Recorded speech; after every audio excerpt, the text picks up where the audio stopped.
Hey guys, welcome back to my channel, and we're continuing with a look back at the episodes of the 1980 science fiction television series Galactica 1980, which was the sequel to the original Battlestar Galactica.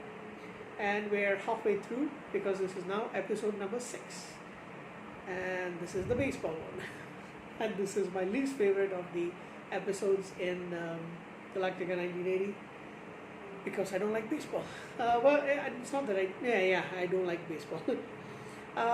So it's called Spaceball because you have the Super Scouts playing baseball against another team of children, but of course they've got the edge because one, they're more intelligent, they can do the calculations better. Everybody keeps telling me that baseball is a mathematical game.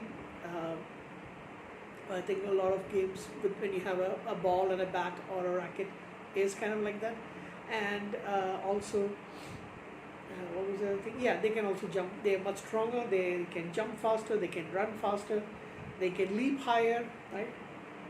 So, Spaceball, you see, both Dylan and Troy are met with, someone from the Galactica, Lieutenant Nash, who says that he's on he's been sent there for there's an assignment for both of them, and that he used to take their place, taking care of the kids for a while along with Jamie Hamilton, because and he gives them his Viper and says you're supposed to go back to the Galactica and track Dr. Xavier. So believing him, they go into the Viper and head out into space.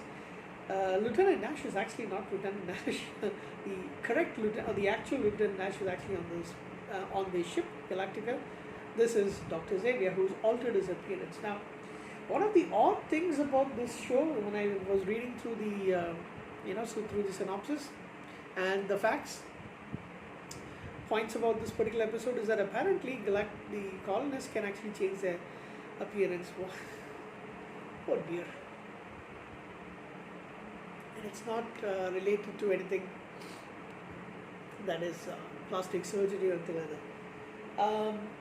So he takes his place along with Jamie, and so the kids, they're in the studio, and they one of the kids take apart an entire those large cameras, and then he puts it back in and nothing's wrong with it and all that stuff.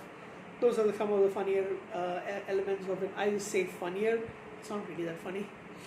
And so the kids, again, I would say that I normally do tend to like kids in shows like comedy shows and stuff, but this is a science fiction show, and it does not compute properly. Of course, I will mention that Starla is my weakness. She is adorable. Anyway, so the kids win the game. Needless to say, initially they are told to keep their powers hidden. They shouldn't draw undue attention onto themselves. But it's for a good cause. They're representing this camp for underprivileged kids, run by a former baseball player who lost one of his arm. I don't know anything about the actor, but I'm guessing he's actually lost an arm, and it's not for the show. And knowing that things are going to go bad for his camp, Jamie calls the kids together and says, "Okay, I know initially I told you not to, not to play to your strengths, but please go ahead and do it because we need to win this game." And they do. In the meantime, Troy and Dylan are in space. The Viper is actually rigged, and they're starting to lose oxygen. They have to get onto spacesuits and come out. Sorry about that. And come out and fix the ship before they can get back to the Galactica. And at the Galactica, they do meet with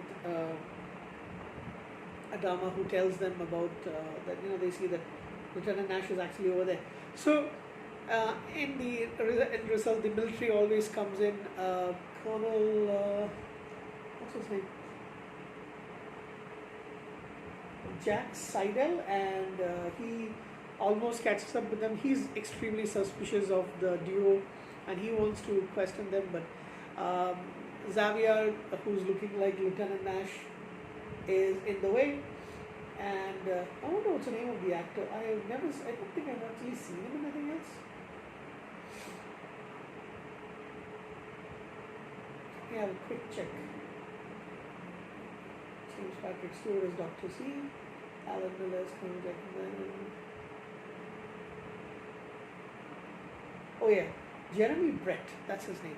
However, he's got an accent that's different from a regular American accent, so I'm guessing he's either putting it on or something like that. I don't know. Maybe to distinguish himself from the others.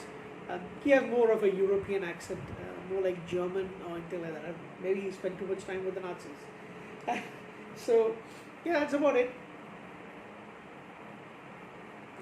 I'm gonna give this episode a 6 out of 10. It is something that I normally have skipped.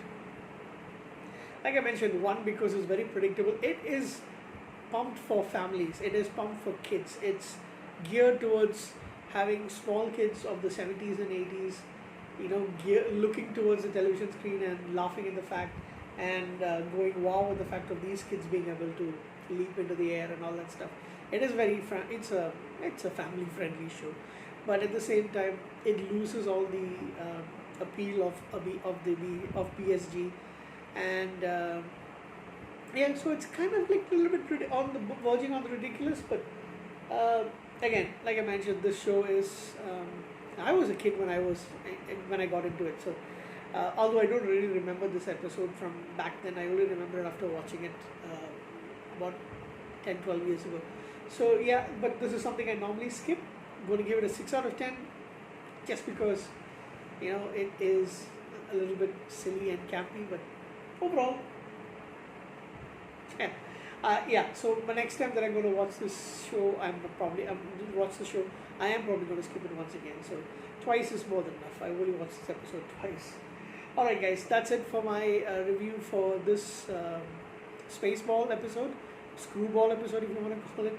I'll catch up with the next episode, which is one of my favorites. So thank you guys.